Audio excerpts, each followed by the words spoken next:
Ini anak kucing. Saya bermain dengan cacing. Cacing gelang. Cacing yang besar.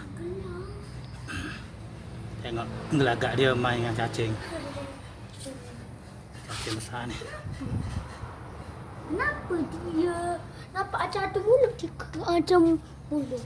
Diamlah. Tengok.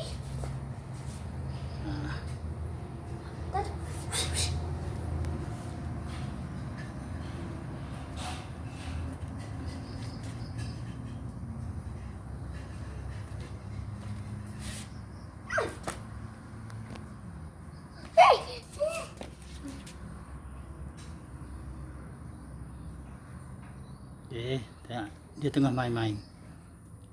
Dia buat gurau. Gurau dengan cacing. Macam apa perhatian dia?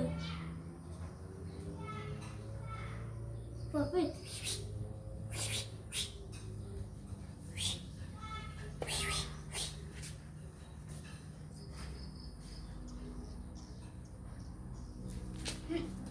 Okey, itu sahaja gelagak dia. Okey, sekian, terima kasih.